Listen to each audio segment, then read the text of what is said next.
So today's Dharma talk is called Outline of Practice. It's from the teachings of Bodhidharma.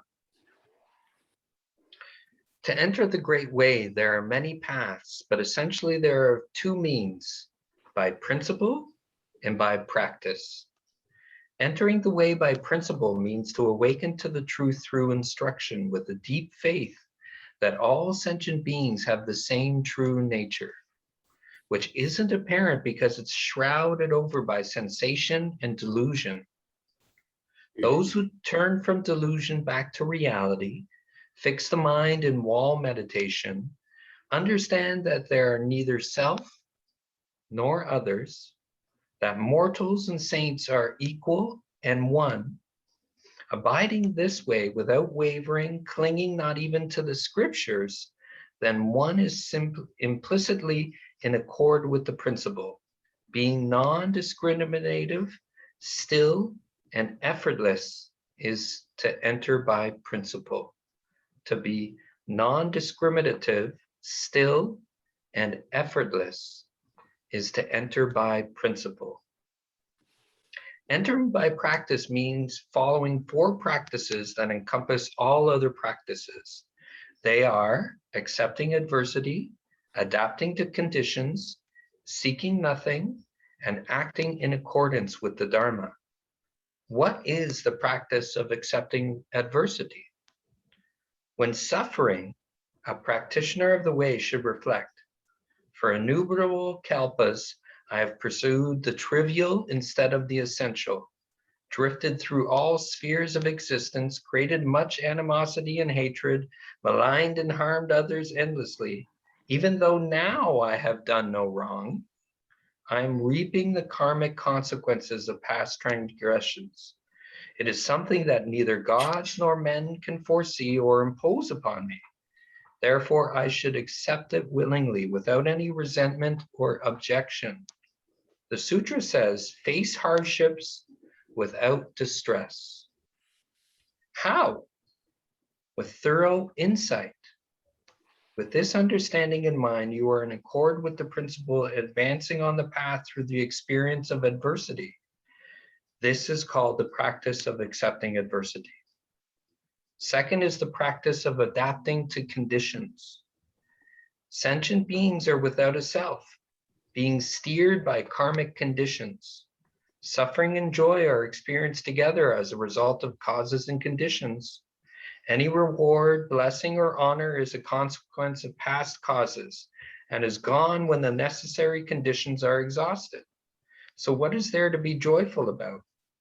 Knowing that success and failure depend on conditions, the mind neither gains nor loses, remaining unmoved by the winds of joy. This is to be in harmony with the way. Therefore, it is called the practice of adapting to conditions. Third, to seek nothing. Ordinary people in their perpetual ignorance crave and form attachments to everything everywhere. This is called seeking.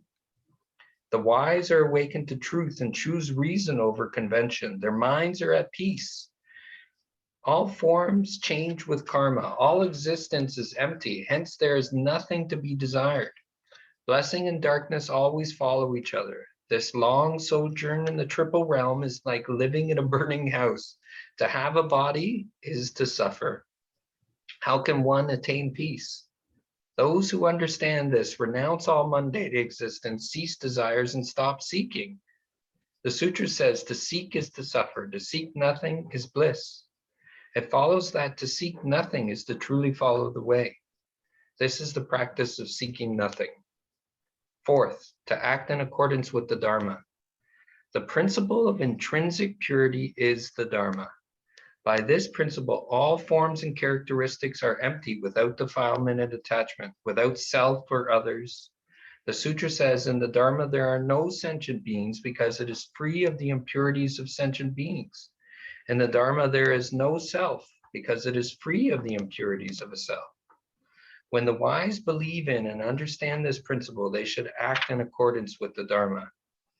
There is no stinginess in the Dharma, so practice the giving of body, life, and possessions with a mind free of parsimony.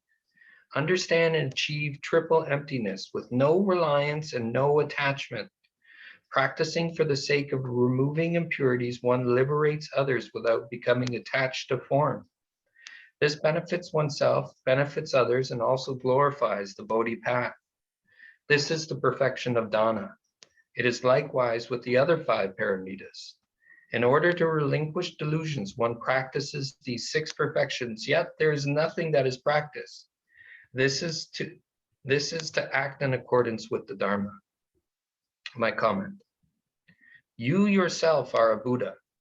Buddha means awake, and our mission becomes to awaken moment to moment.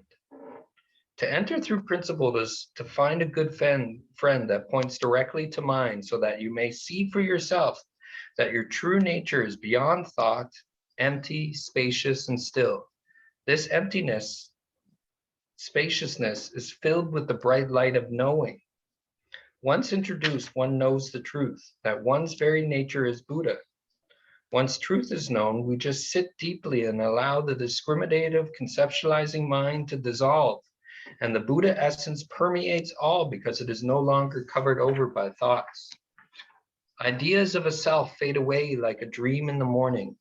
We no longer become attached and enchanted by form, feelings, sensation, thoughts, memories, perceptions. We see that all those things that we had previously mistaken for a self are merely dependently originated with no self to be found. We discover our true self is to be beyond all that. It is timeless, spacious, empty knowingness. To enter through practice is to be at ease in every moment, to see karma unfolding in its own way, to look upon the passions as no business of your own. Situations arise and we meet them with openness and spaciousness, an open spaciousness that we've nurtured every time we make time to sit, an open spaciousness that is revealed every time that we chew the koan. Life flows along as a unified field of experience, yet no experiencer is found. We know that if it is changing and bound to other things, that is not the true self. The true self is free from all conditionings. So a situation arises and we no longer resist. This is just karma unfolding like a story. Every story has a beginning, middle, and end. When we rest in awakening, then the story changes all by itself. And even as it's unfolding, we are free to allow each moment to be exactly as it is. So we embrace our karma, and karma is each moment, and we welcome each moment, allowing it to be just what it is. Function arises spontaneously, and words and actions flow in accord with the way. Stop resisting each moment, for each moment is for you to awaken to truth. Adapting to conditions arises because we have embraced the moment. We hold each moment tenderly and lightly. Good and bad moments arise and we allow them to unfold, knowing well that they have appeared because of some past action. Rewards come and we share them. Adversity comes and we embrace it. To be in the human realm is to be touched by suffering in some way. No one is free from this fate, so adapt easily to the ever-changing conditions of life. To seek nothing is to no longer to be attached to appearances. Karma is folding in such a way to enable you to awaken. You seek for blessings and to be free from the burdens, all the while missing the greatest achievement, a mind free in this very moment. To seek nothing is to find peace in every circumstance. The breeze blows, the sun shines, and the birds sing off in the distance, sipping tea, and the world spins on and on. To act in accordance with the Dharma is to see the truth everywhere. A sentient being is merely an empty appearance, a coming together of a million different motions bound to a million different things. When we look at the tree, start to see the sun, the rain, the earth, and time. Then when you look at a being, trying to find the moment when they truly came into being. The whole universe had to be for them to be. And what we call a person is merely a coming together of the elements. Breaking down those fleeting elements, only emptiness remains. A being is merely a label of a million different elements bound to a million different things. When did that person begin? When they were born? When their parents met? When their grandparents met? When their great-grandparents met? When you trace it back, you find an unbroken line of causes and conditions that go back to the Big Bang. If all things return to the one, then where does the one return to? Shunyata, or emptiness, is the source supreme of all. The one true mind is the Buddha, and all things are nothing other than it. Seeing this, then one acts in ways to bring benefit to all beings, for all beings are Buddha. And this is nothing other than a Buddha realm with karma unfolding to allow you to awaken to truth. So join in the sport of the Buddhas and awaken moment to moment.